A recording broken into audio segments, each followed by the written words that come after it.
Mapagpalang araw po sa inyong lahat. Welcome to DJ Sean Stories. Turn on your notification bell, like and subscribe para sa crime stories araw-araw.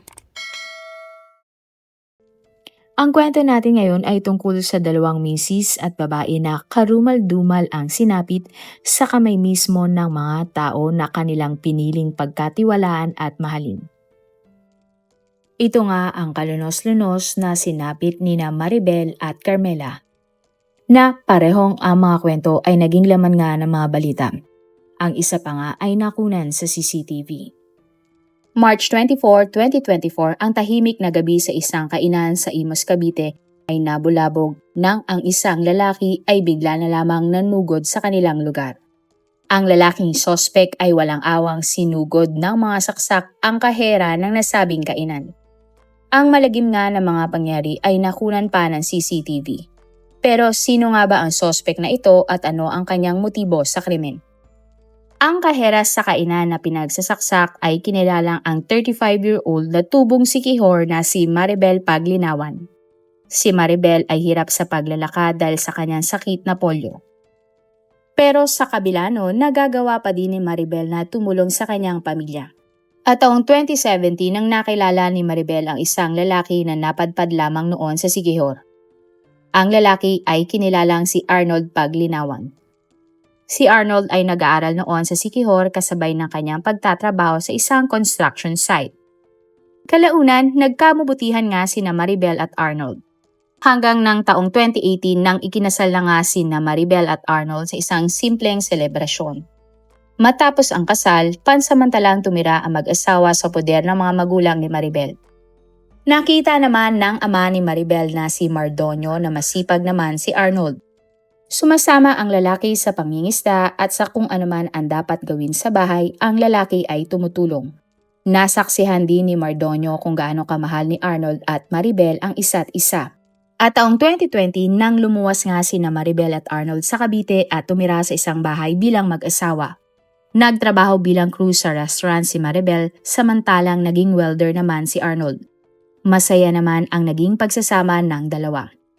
Subalit hindi nagtagal ang kanilang matamis na pagmamahalan ay unti-unting naging mapait.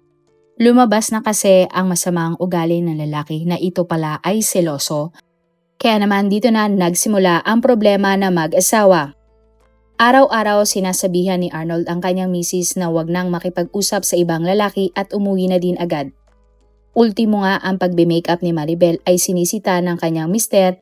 Kahit na ginagawa naman ito ni Maribel para magmukha siyang presentable sa kanyang trabaho. Simula nga noon, madalas na ang pagsalitaan ng hindi maganda ni Arnold si Maribel. Lagi nang nagdududa ang lalaki na may kalaguyo umano si Maribel kahit wala naman itong katotohanan. At hindi nagtagal, hindi lang masasakit na salita ang binibitiwan ni Arnold kay Maribel. Hanggang kalaunan, tuluyan ang pinagbuhatan ng kamay ni Arnold ang kanyang misis. At sa pagdaan nga ng mga araw, lalong tumindi ang pagsiselos ni Arnold sa mga lalaking nakakasama ni Maribel. Isang beses pa nga ay sinundan ni Arnold si Maribel sa kanyang trabaho.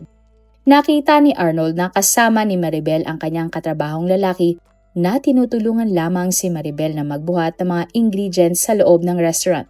Agad namang kinompronta ni Arnold si Maribel tungkol sa lalaki na kanyang nakasama. Pero nauwi nga lang sa away ang lahat dahil hindi naniniwala si Arnold na katrabaho lamang ni Maribel ang lalaki. At sa loob nga ng mahigit 4 na taon, paulit-ulit na naranasan ni Maribel ang pananakit sa kanya ni Arnold. At sa tuwing nag-aaway ang dalawa, agad namang humingi ng tawad si Arnold kay Maribel. Depensa naman ni Arnold, nag-aalala lang siya sa kanyang asawang si Maribel at labis niya ngang mahal ang kanyang misis kaya siya nagsiselos. Paulit-ulit namang pinapatawad ni Maribel ang asawang si Arnold at umaasa nga na magiging maayos pa ang kanilang pagsasama.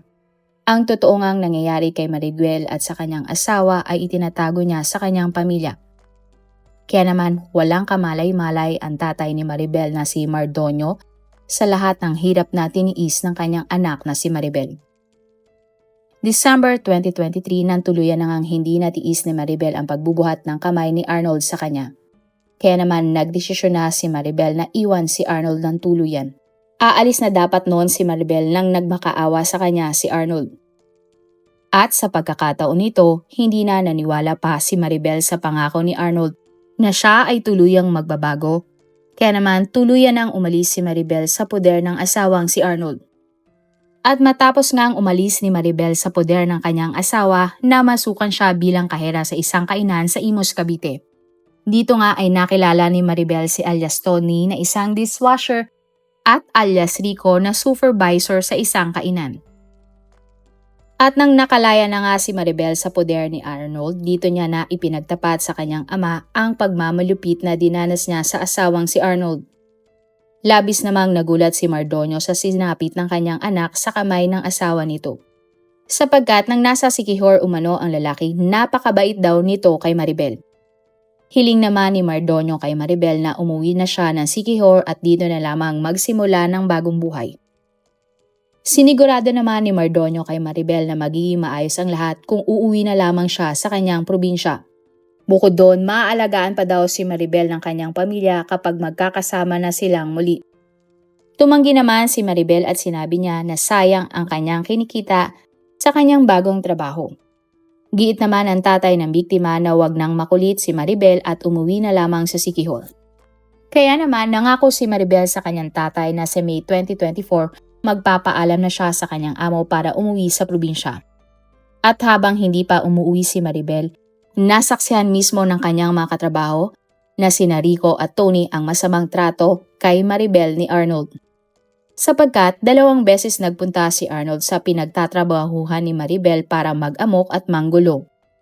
Ayon kay Rico, nagpapanggap umano si Arnold na bibili ng lugaw pero bigla na lamang nitong tututukan ng patalim si Maribel.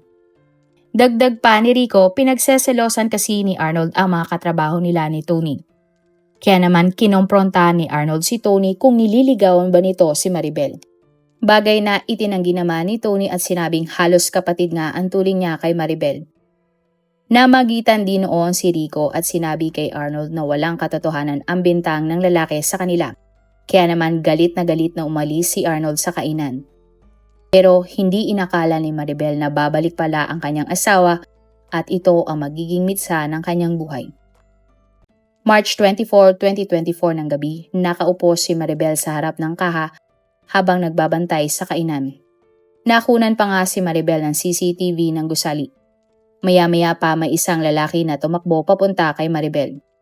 Nakaharap pa nga ni Maribel ang lalaki at bakas sa kanyang muka ang takot.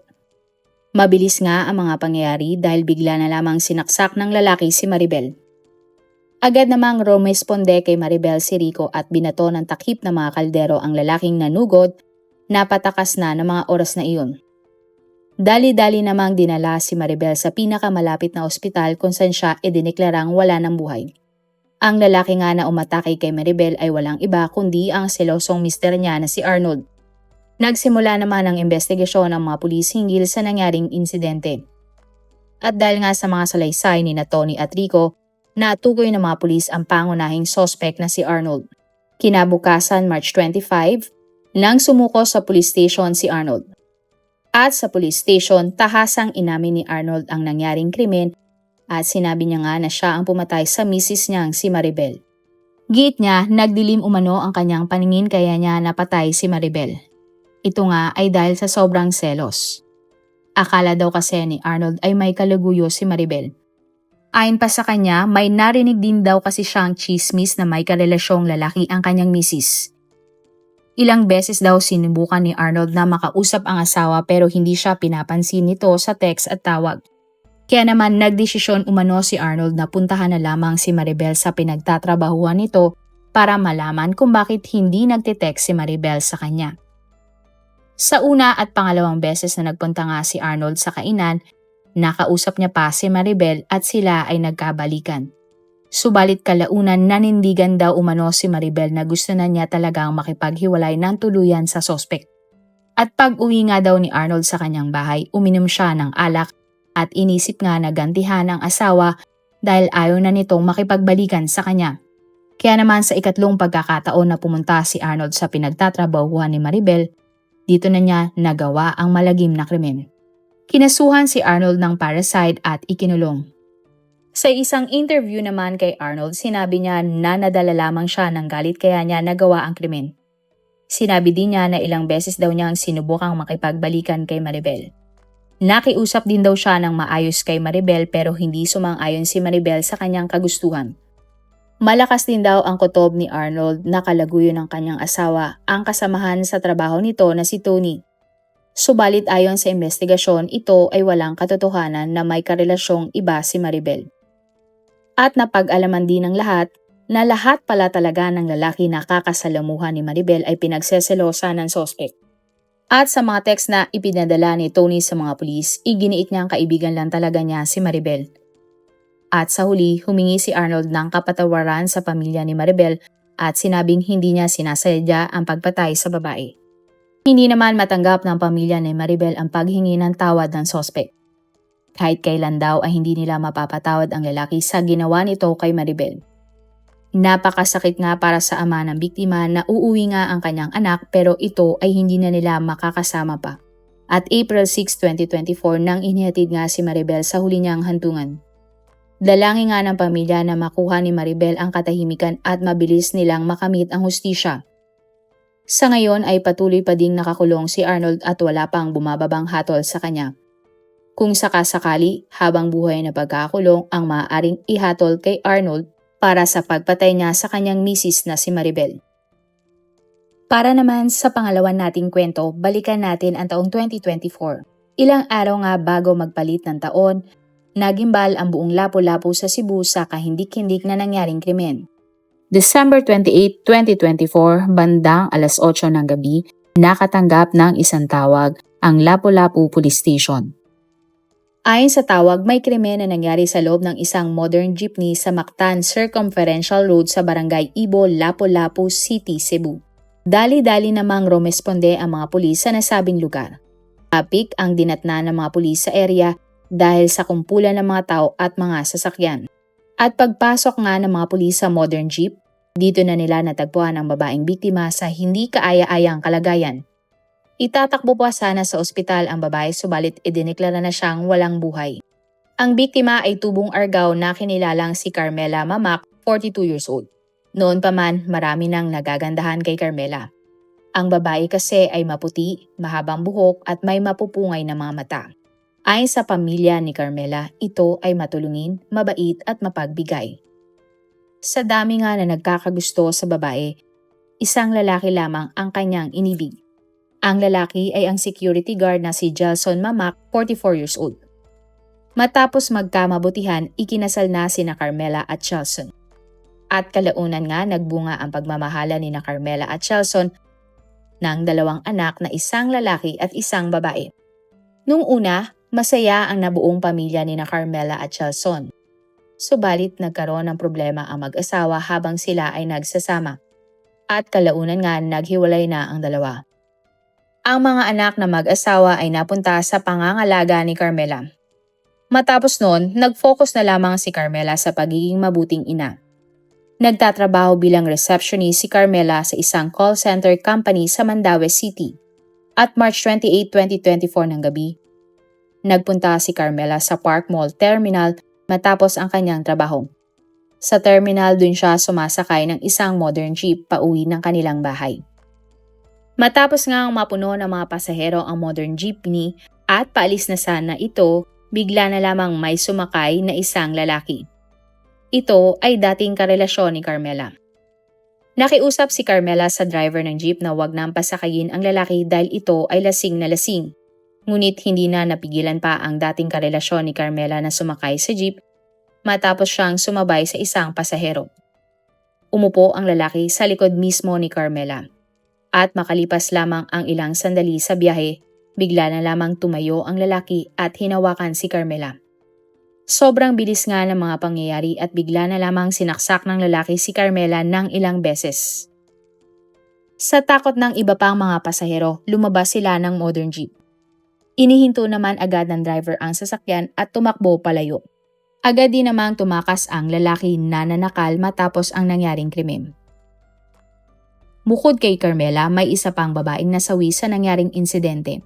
At isang hot suit operation nga ang agad na ikinasa ng mga pulis para hanapin si Gelson na siyang tinuturi ng jeepney driver na sumaksak sa biktima At ayon na rin sa biktima, ang sumakay sa modern jeepney ay ang kanyang asawa. At kung matatandaan, inutusan nga ni Carmela ang jeepney driver na huwag itong pasakayin ng jeep. At bandang 10:10 nga ng gabi ng araw na iyon, pinuntahan ng mga pulis si Gelson sa pinagtatrabahuhan nitong private school.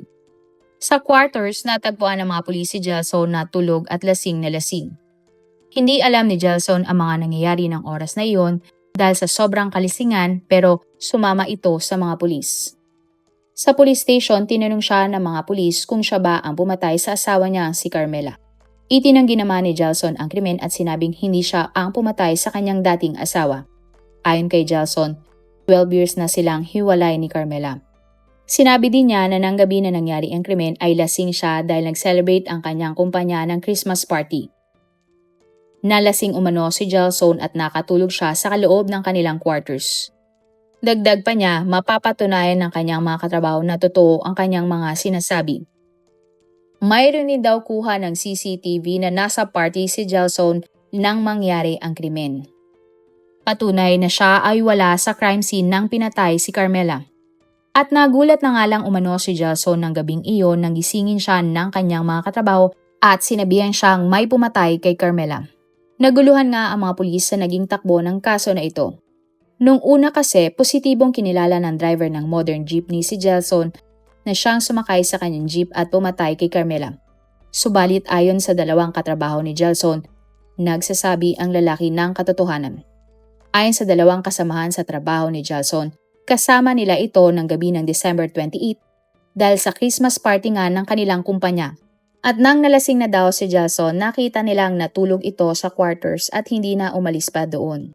Kaya naman nagulat na lamang ang mga katrabaho ni Gelson nang may pumuntang mga pulis sa kanilang pinagtatrabahuhan at inaresto ang natutulog na si Gelson. Napanood nga ng mga pulis kalaunan ang CCTV na nagpapakitang nasa party nga si Gelson habang nangyayari ang pagpatay kay Carmela. At December 31, 2024 nang pinakawalan si Gelson mula sa pagkakakulong nito. Kaya naman muling nagsimula ng investigasyon ang mga pulis kung sino nga ba talaga ang pumatay kay Carmela. Binalikan nila ang modern jeep na sinakyan ng biktima.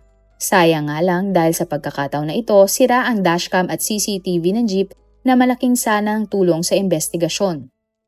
At January 2, 2025, matapos ang 5 araw, lumabas nga ang balita na may bago ng lead ang mga pulis hinggil sa kaso ni Carmela. Ayon sa mga balita, ang bagong suspect sa pagpatay kay Carmela ay ang live-in partner nito. Hindi naman na pinangalanan sa mga balita kung sino ang suspect na ito. At nakuha nga ng mga pulis ang impormasyon na ito mula sa katrabaho ng biktimang si Carmela. Ayon sa babae, may karelasyon si Carmela noon pero naghiwalay din sila ng February 2024. At kahit hiwalay na nga si Carmela sa kanyang boyfriend, sinusundon pa din ito ng lalaki. Binigyan naman ng pamilya ni Carmela ang mga pulis ng permiso para kalkalin ang cellphone ng biktima. At sa cellphone, nabasa nga ng mga otoridad na pinagbabantaan si Carmela ng kanyang ex-boyfriend simula pa ng October 2024. Nakita din ng mga pulis ang larawan ng ex-boyfriend umano ni Carmela. At ang lalaki nga ay may hawig pala sa asawa ni Carmela na si Gelson. Sinabi nga ng mga pulis na inihahanda pa lamang nila ang kanilang ikakaso sa live-in partner ng biktima. At March 18, 2025 nang lumabas nga sa social media ang tungkol sa suspect na pumatay kay Carmela at ito ay si Robert Raymond Aligado. Kasabay nito, naglabas din ng 100,000 reward ang dating mayor ng Lapu-Lapu City, Cebu para sa taong makapagtuturo kung nasaan ang suspect na si Robert. Hustisya nga ang sigaw ng mga kaanak at pamilya ni Carmela dahil sa kanyang sinapit. Hiling nila ay sana nga mapanagot ang tunay na pumatay kay Carmela at ito ay makulong. Sa ngayon ay wala pang naging final update sa kaso kung nahuli na ba ang suspect na si Robert. Marami pong salamat sa inyong panonood. Meron ba kayong mga kwento na gusto nyong i-share sa ating mga manonood? O kung may personal po kayong kwento na gusto nyong i-feature sa ating channel, i-comment down below nyo lang ang inyong mga suggestions. Para naman po sa dagdag kalaman, i-subscribe nyo din po at i-follow ang ating iba pang YouTube channel katulad ng Tagalog Facts and Mysteries by DJ Sean at Manila Boy Wonder Philippines. Marami pong salamat sa pagsuporta nyo sa aming mga channel. God bless everyone!